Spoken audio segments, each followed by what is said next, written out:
We'll just go over the graphics quality settings for Call of Duty Warzone 2. This is the Black Ops 6 patch. So going forward, it might change, but at the minute, this is what we're using. So we've got two 40Hz monitors. That's what it's selected on this display piece here. I use Reflex Plus Boost, but obviously, depends if you've got NVIDIA GPU and your CPU and other things. And I use Eco mode. I think that's generally what's preferred. VSync is off. Always make sure VSync is off. I do use G-Sync, however, but anyway. And then what else? We've got custom frame rate.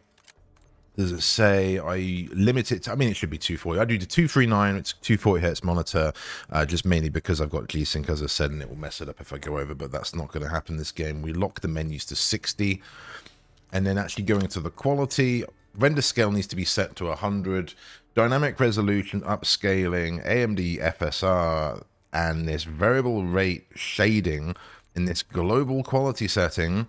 Turn it all off. Obviously, if you want to experiment with it, please do. I did in the past and with other games. Generally, if you want to be a little bit competitive, particularly on mouse and keyboard, you want to use all of this upscaling systems and things that you generally want them all off, and you just want to use the authentic, what would be in this case TAA anti-aliasing. I believe that's the default for Call of Duty, but don't quote me on that. I think it looks fine. It's as good as you're going to get, in my opinion.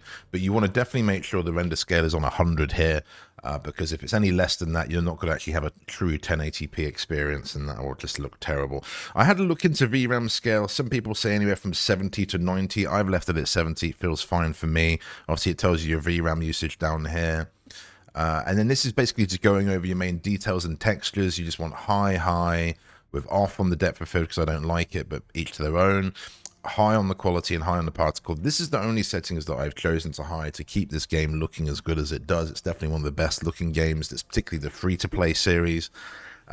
This is definitely one of the more AAA titles that's going to give you even that explosion there, just particle effects and shading, everything out there wazoo going on even in that picture. So I like that full experience still. The anti-stripping filtering, all this, just make sure it just things to stay clear. This is what I prefer. You can play with it, but personally, after my experience, this is what I would select. Bullet impacts on, persistent effects on, and then everything else, pretty much underneath this, you want low or off. Under this, so shading quality low, on-demand texture streaming. I wish I could turn this off, but I put it on minimum. Same thing, a local texture. I'll do the extended bit here. I think this is default. Download limit set to 1 gig and that, but I say if I could turn this off, I think I would.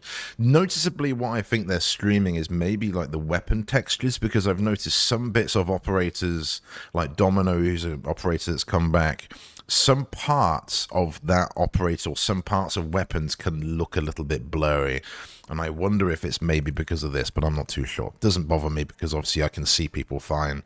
The map looks great, so the weapon being a little bit blurry, not too bothered. Shadow quality low, screen space reflections off. Static reflection quality, I say if I could turn that off, I would, but it's on low. Tessellation is very intensive. I had a chat with some guy on Reddit about this. Generally, you just want all of these off. Again, okay.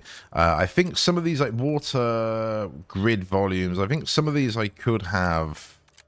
Yeah, deferred physics quality could be off, and I've got it on low. And I can't adjust this weather volume. It's on low. I actually can't adjust that at all. Maybe it's linked to something else, and that's off as well. So maybe the physics, you could say, oh, put that off, but I've got that on low. It is what it is. But anyway, if this helped you, leave a like so it can help other people. I was initially using 80 field of view with some of my previous videos to this, but I've now gone to 100. There is a setting up here that says motion reduction preset. Generally, I would say you want this. Most people that are familiar with this game, you're going to want this setting. It automatically puts on a red center dot, field of view is set to 100, the world motion blur is off, the weapon motion blur is off, and it obviously does some movement speed there. I don't know if you really want that. And invert flash, I think that means you'll get a black screen rather than a white screen if you get flashed, which obviously if you're playing in the dark or in a dark room, that's going to help.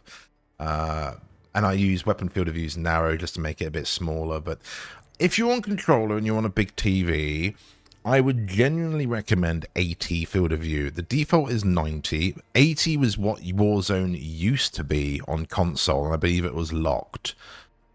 But Each to their own, but I would generally say most people would probably, for spotting players, I think 80 would probably do most people quite well. But anyway, give it a play. Obviously, with the graphic settings, I generally get about 100 to 120 frames per second with this. So if this helped you, I say leave a like and thank you for watching. I'll just scroll down this in case anyone missed anything. You just skip to the end. You just want to see what I've done. So that's display. We go to quality. Thank you for watching.